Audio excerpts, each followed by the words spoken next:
just a forgotten plate until it came back the next night, still warm and waiting. Welcome to Treeside Tales, the home of unique African folk tales. They called her Mama Ruqayyat.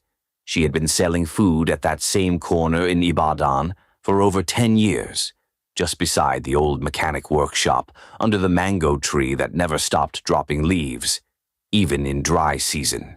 Everybody knew her spot. No signboard, no fancy name, just the smell of hot stew and the long bench with the cracked center. Her buka wasn't big. 1 zinc roof, 3 tables, plastic stools that wobbled if you weren't careful. But the food had a reputation. Amala soft like cloud, Iwedu that clung to the swallow just right, Bigiri that made people close their eyes after the first taste, cow leg, pomo, shaki, goat meat. Whatever you wanted, she had it. And she didn't measure with stinginess. Her customers always left full. Mama Ruqayyat's buka opened by noon and closed around 10 each night, just before the streets went quiet. Her food was hot, fast, and known across the area. Afternoon rushes were her busiest, but evenings held their own crowd. She had one rule, though. She closed at exactly 10 p.m., no matter what. Even if a governor walked in, she would shake her head and say, "I've stopped for the day." People used to joke about it. Mama Ruqayyat, even God no close kitchen like this. But she would just smile, that small, quiet smile she gave when she didn't feel like explaining. Then, one Friday night, as always, people came, ate, and left with praise. Some even tried to beg for extra meat with small smiles and soft voices. But Mama Ruqayyat didn't play like that. She was fair but firm. By 9:45 p.m., the last plate was served. She took off her head tie, wiped her forehead, and sighed. Another successful day. She checked her cooler. Just 1 piece of pomo left, a small corner of stew.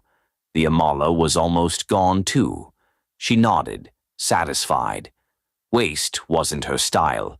At exactly 10 p.m., she brought out her basin and began to wash her hands. Then she noticed something. The metal lid from her big pot wasn't in its usual place. She scanned the floor, then remembered. She had dropped it behind the zinc wall earlier in the evening when a customer startled her. She lit a small, rechargeable lamp, stepped behind the shed, and bent to look under the pile of wood and trays. That's when she heard it. A quiet cough. Not from behind. From the front. She stood up slowly, eyes narrowing. Her lamp was still dim, casting long shadows across the stall. The streets were quieter now. Most shops had closed. Even the suya man was packing up.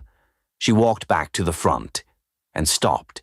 There was a man standing by the counter, tall, lean, dressed in a white kaftan, stiff like it had been ironed in silence. His hands were behind his back. His face was calm. Too calm, like someone who hadn't blinked in a long time. "Mama," he said, voice low, almost gentle, "I hear say food still day." Mama Ruqayyat didn't answer at first. She just stands there, one hand still holding the edge of her wrapper, the other clutching her rechargeable lamp. Her eyes move from his face to his clothes, then to his feet. Clean white slippers. Not dusty, not muddy. Like he hadn't walked far, but there's no car nearby, no bike, and she didn't hear footsteps. She clears her throat. "I've closed." "I know," he says, voice still soft, "but I'm not asking for much. Just 1 plate."